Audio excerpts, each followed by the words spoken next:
Welcome to the Verified Unknown. We don't give you the answers, we give you the evidence and let you decide for yourself. Today we are diving into one of the most bizarre and compelling chapters of the Cold War, a story where espionage met the esoteric, and the line between science fiction was deliberately blurred. We are investigating Project Grill Flame, the United States government's official, multi-million-dollar program to create an army of psychic spies. To understand Grill Flame, we have to go back to the height of the Cold War. The United States and the Soviet Union were locked in a global struggle, not just with missiles and tanks, but in a shadow war of intelligence. And in the 1970s, a disturbing rumor reached Pentagon ears. The Soviets were investing heavily in psychic research. They were exploring the military applications of telepathy, remote viewing, and other paranormal phenomena. The fear was not that this was science fiction, but that it might be a new, undiscovered science, a gap, a psychic gap, that America could not afford to lose.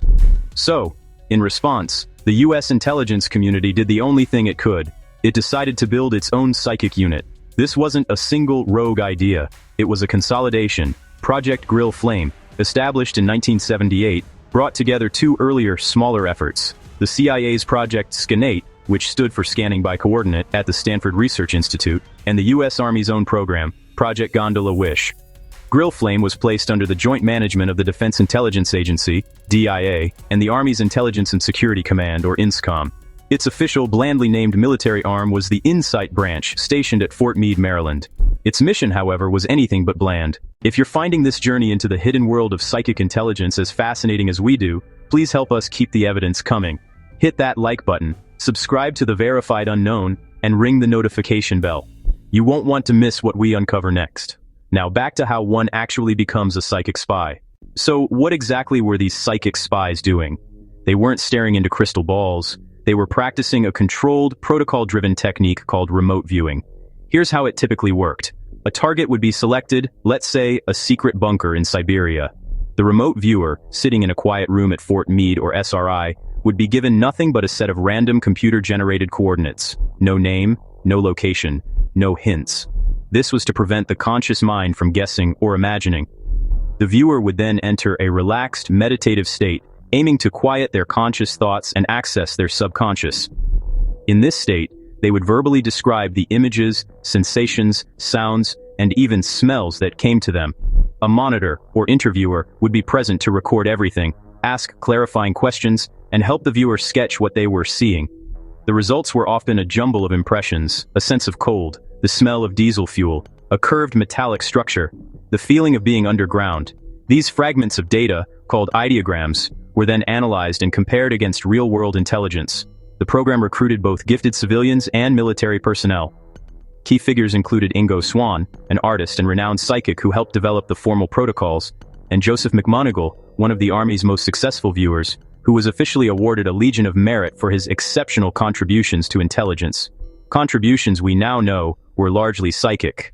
Skepticism is not only natural, it's essential. So, let's look at the alleged evidence that kept this program funded for nearly 2 decades.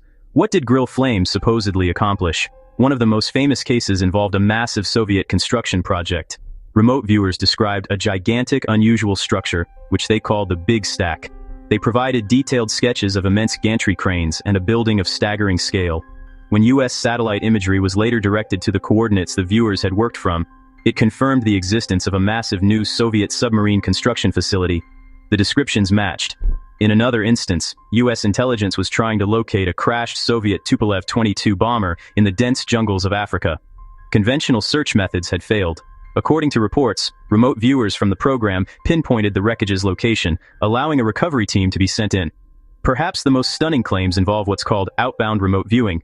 Viewers didn't just describe locations, they allegedly described activities. They gave intricate details of the interiors of secret foreign laboratories and described sensitive technological components with an accuracy that, according to some officials, defied conventional explanation. Due to its initial successes, the program persisted and evolved. In 1984, it was renamed Project Center Lane, and a year later, it became the now infamous Project Stargate, the name under which it would eventually become public.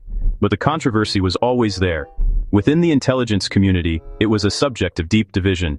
Was this a revolutionary intelligence tool, or a massive, taxpayer-funded delusion? The end came in 1995. The Cold War was over, and budgets were being scrutinized. The CIA commissioned an independent review of the program, The conclusion? While there were some intriguing and seemingly accurate results, the reviewers found that remote viewing had not provided any demonstrably effective, actionable intelligence that couldn't have been gained by other means. The information was often too vague, too symbolic, and not sufficiently reliable for life or death national security decisions. Project Stargate was officially terminated and declassified, sending shockwaves through the media and the public. The revelation that the US government had spent 20 years and tens of millions of dollars on psychic spies was a sensational story. But the legacy of Grill Flame is far from over. It sparked a thriving civilian remote viewing community. It inspired countless books, movies, and TV shows. And it left us with a haunting, unanswered question. Were they onto something real but not yet fully understood? Or was this the ultimate example of Cold War paranoia? A willingness to believe in anything that might provide an edge, no matter how far-fetched. So, we've laid out the evidence, the geopolitical context, the rigorous protocols, the astonishing claims of success, and the ultimate skeptical conclusion of the official review. The facts are these. Project Grill Flame was real. People like Joe McMonigal and Ingo Swann were real. The millions of dollars spent were real. But the ultimate truth of what they achieved? That remains in the shadows. Now we turn it over to you. The evidence is on the table. What do you think? Was Project Grill Flame a brilliant exploration of human potential that was prematurely shut down? Or was it a well-intentioned but ultimately fruitless descent into pseudoscience? Sound off in the comments below. We read every single one. And don't forget to subscribe for our next deep dive into the world's greatest mysteries. Until then, keep questioning.